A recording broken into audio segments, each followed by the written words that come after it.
What's going on, guys? So today is probably going to be one of the most interesting videos I've made in a long time for those of you who care. So this building right here houses a very, very special group of folks. And this special group of folks design what is arguably one of the best built, most innovative, modern, and capable RVs on the planet. You look around here, you got warehouses, you have frames, you have all sorts of cool stuff going on. And I was in the area, so I had to stop by and see everything I could see and learn about this brand right here. So you guys have heard from me in multiple videos now on why I feel the Palomino Pause, this new Pause unit, has to be one of the most game-changing RVs to ever come out of, well, I'm going to say out of the US. There's been other really cool things, but nothing quite similar or quite on that same level as the Palomino Pause. So I'm actually south of Elkhart, Indiana, in Ligonier, Indiana, where they have their factory and everything set up over here, as well as their innovation center, all that stuff. And we're gonna see exactly what makes the Pause so special. Hang tight, I'll be right back.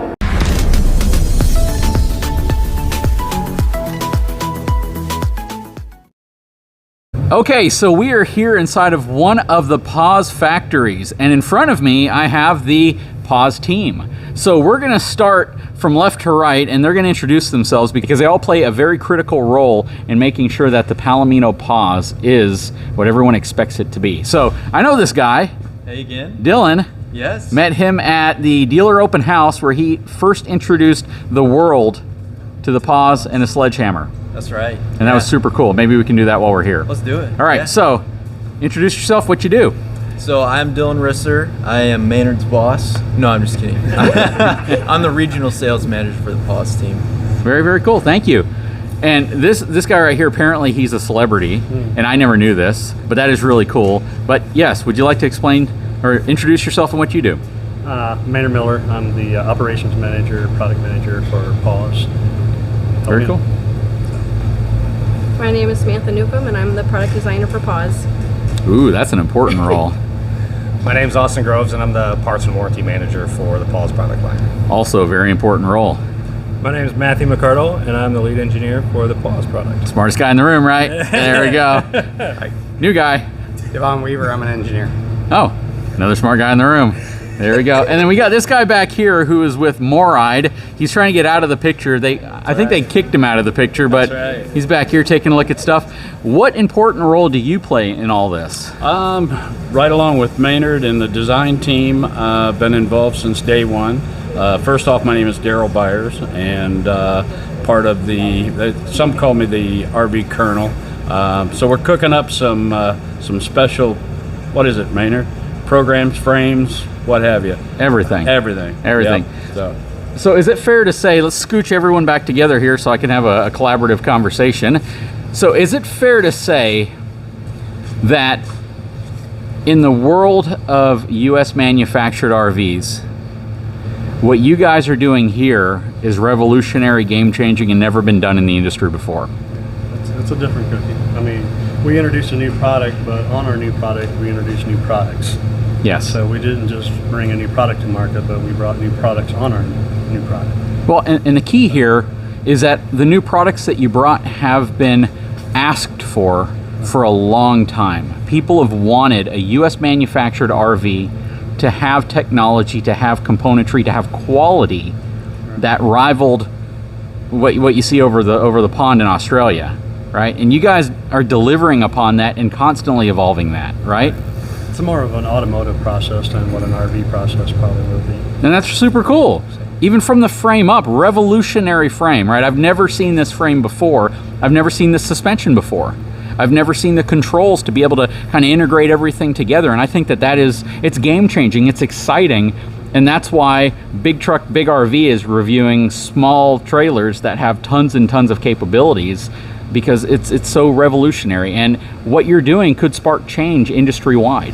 It could make people reevaluate what they think about when it comes to quality, when it comes to assembling, and it comes to, certain componentry. So that's really cool. So I really appreciate you guys having me out here. What are we gonna do today? What would you like to do, Maynard? Take a walk through the factory and show you all our components that we have that make our unit unique from anything else in the industry. I'm game with that. All right, let's do it. So before Daryl kicks things off and explains what we're looking at in front of us, because this is different. This is very unique. But before he does that, I want to point out a few things. As we go through this tour, you may learn things in this video that correct some of the things that I was incorrect about in my videos.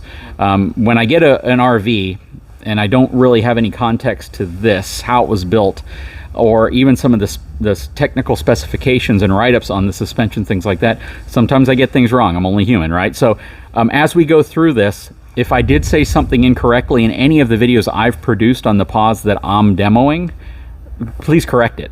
This is a great opportunity to level set, make things straight. So I don't know. I mean, nothing comes to mind. So I know that originally I said 15 inches of airbag lift, and then I corrected it in future videos where it's 12 inches of lift. Yeah. But yeah, just Daryl, if you want to, give us a rundown of what we're looking at here, the innovation that goes in behind this, and maybe some of the differences that this has versus what people would traditionally see in an off-road inspired frame. Yeah.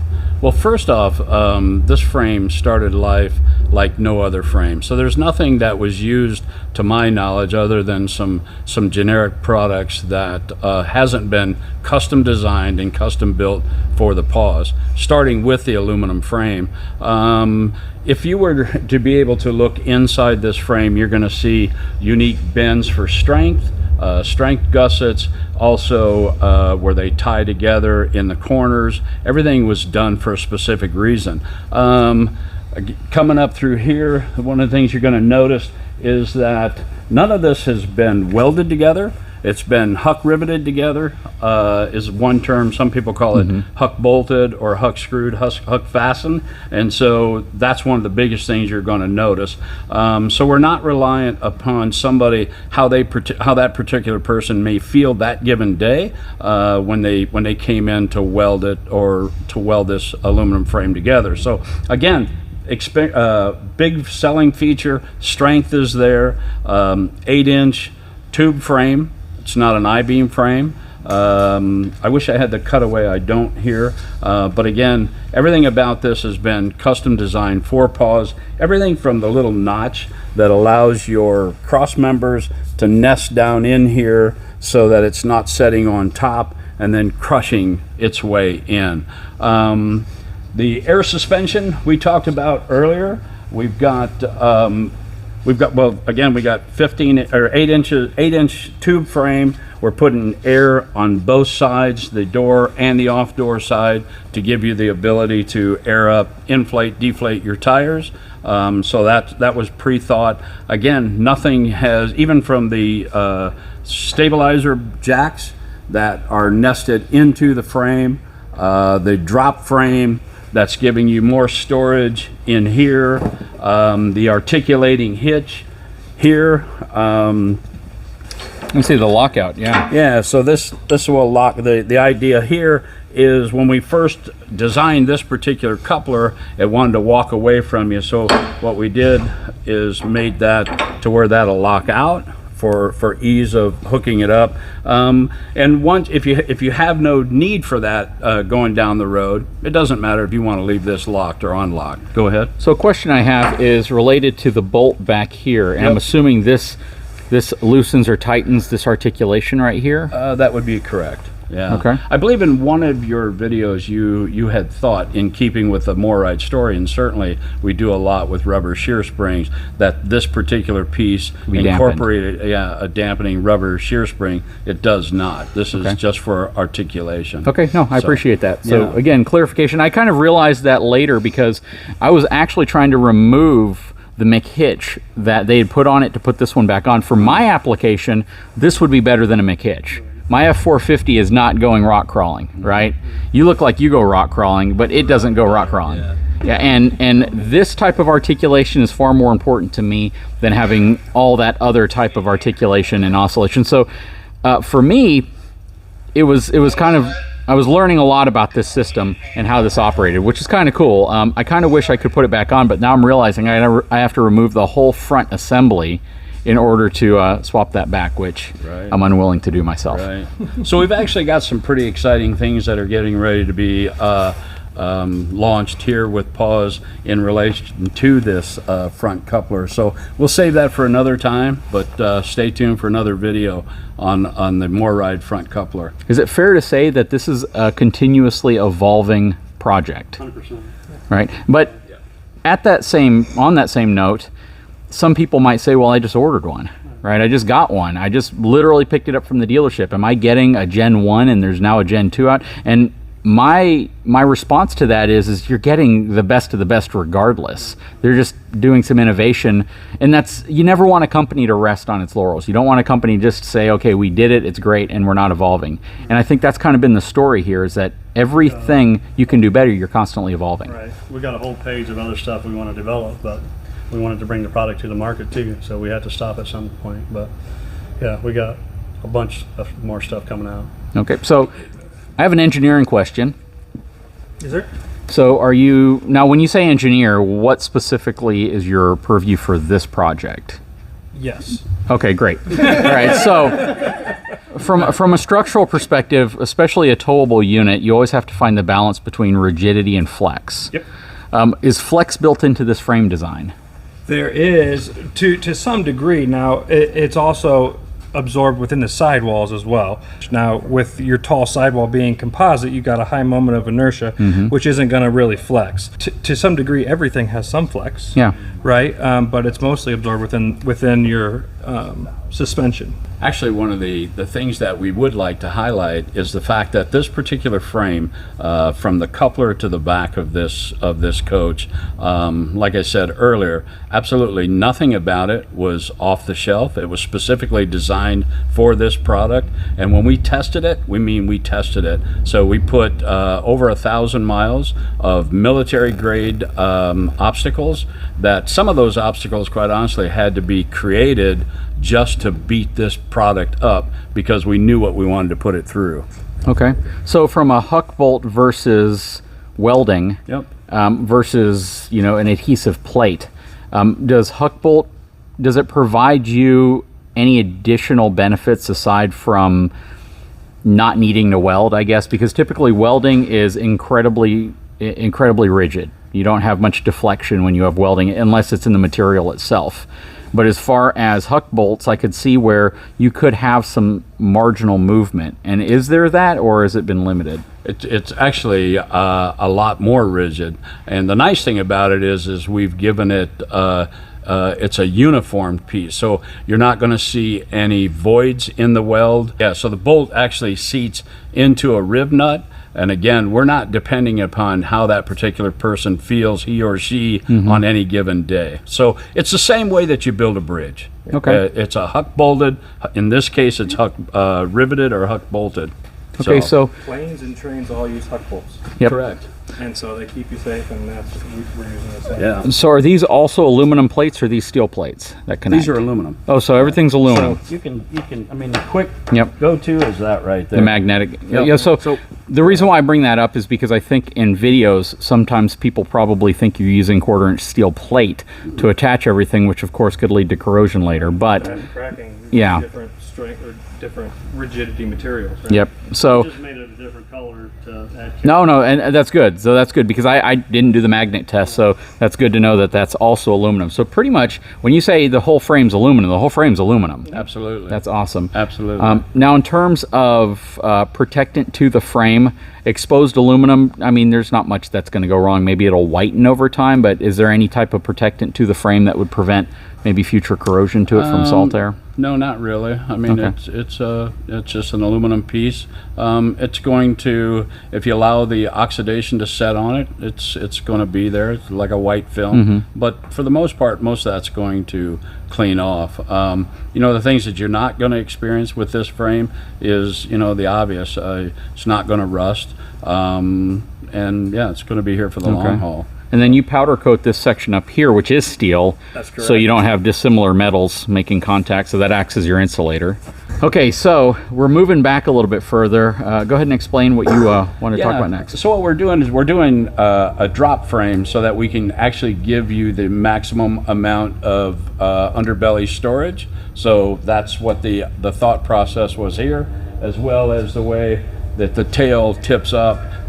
giving you full clearance when you're going up into some of the videos that you may have already seen online. The other thing very noteworthy is this particular recovery hook here actually goes back and ties into the frame. So it's not a cosmetic piece that was just put on there. And if you truly need it, you have to worry that is this thing just going to pull out on me. So it's tied to the frame, gives you strength there as well. Well, one thing I noticed about your tubular aluminum section in the first place is how thick the walls are. That's a very, very structural piece of aluminum. And most of the time when you see frames, the part that you may not typically that's a good right there. that He's you having can fun. actually- The part you typically can't see is the fact that the frame, the actual sectional thickness of that steel may be very thin. But yeah, this is, you can see it front to back. It's roughly a 1/4 inch thick. I mean, it's a very structural frame. The drop frame of the front, that was a question that one of my viewers asked, was does the drop frame reduce ground clearance in certain scenarios? I would venture to say in certain scenarios it probably does. It does, but you got that 12 inches of lift with your airbags. So we still got 25 inches of clearance when you're all the way up.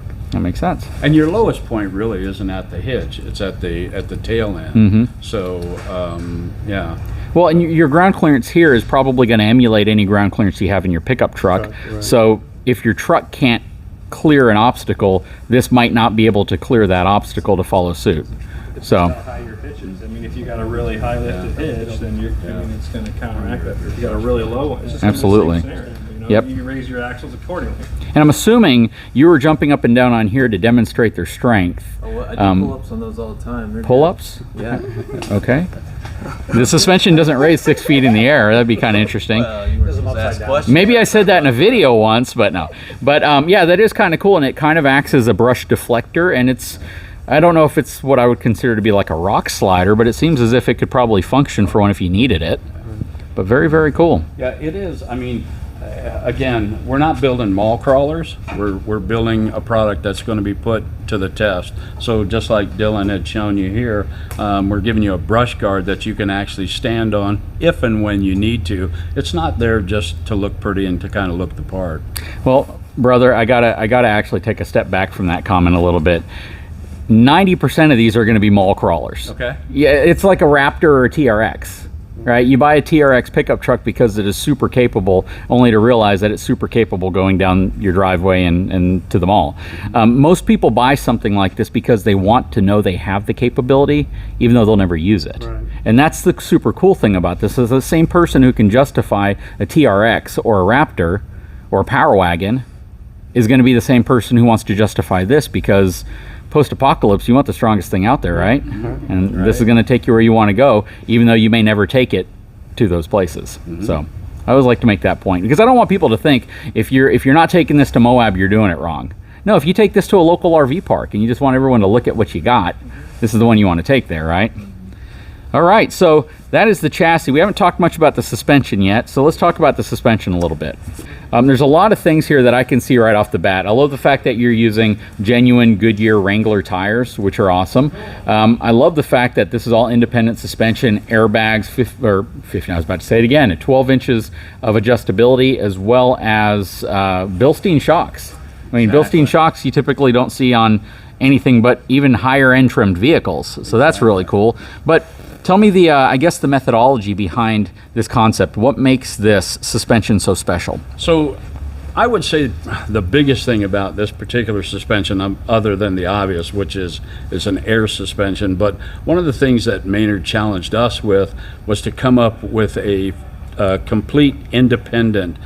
We didn't want the obstacles. We didn't want the tube of the axle, if you will, going through the center when we're trying to clear obstacles in the field and what have you. So what MORryde did was we took what we knew and tried and true, and what we've been doing for a number of years. For those of you that are familiar with MORryde, we have an independent rubber shear spring suspension. Again, it gives you a ride that's, you know, off the hook. And so what we wanted to do was take that basic technology and integrate it into an air suspension, and that's exactly what we did with this particular piece here. So you pointed out a little bit earlier, we didn't mix it up with a shock. we hooked it up and paired it with Bilstein shocks. Everything from the little easy pointer indicator that just lets you know that, hey, I'm good to go when you've kneeled this coach. I believe I saw one of your videos where you had it on the beach. You've kneeled the coach. You're doing that, and now when you get ready to go, once you start to see that the frame is starting to climb, you look at the indicator, and as long as it's out of the red and into the yellow, you're good to go. It's going to get to where whatever PSI you've set or preset for the coach. Very cool. And again, a lot of innovation here, and when I say game changing, is how I've described this a lot. I say game changing in the sense that RVs have existed with independent suspension, right? There's cheap versions of it, there's fancy versions of it, there's systems that are made to look fancy, but then they're not really that fancy. Different frames have existed for a long time.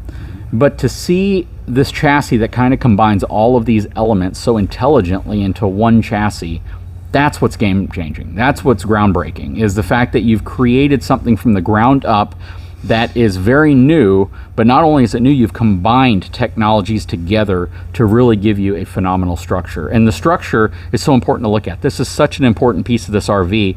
And a call I had with Maynard actually a while back, this chassis right here probably costs several times more than most fifth wheel chassis that you would typically see on RVs, right? And that's the thing. When you think of price, when you think of when you think of a unit that's not inexpensive, that's the best way of probably saying it. This is not a cheap unit. This is not inexpensive.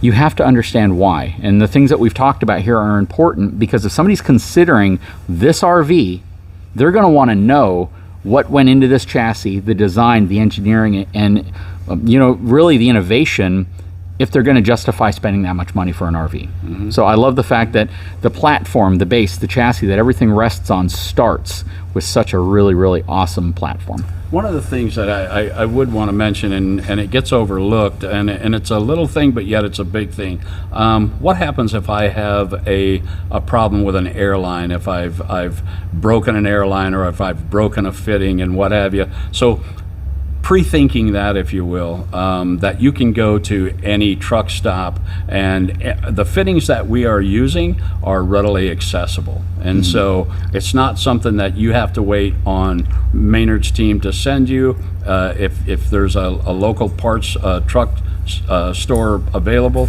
they would most likely have that fitting for you as well. I have an idea.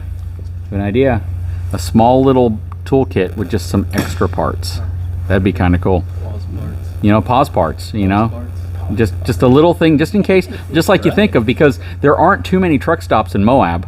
And in case you have a failure, it'd be nice to say, hey, they included just a couple little connectors. These connectors might be $1 each, but to have them and to be able to save your trip and save your RV and get you out of a jam could be important. So something to think about. I like it. That up for us? Absolutely.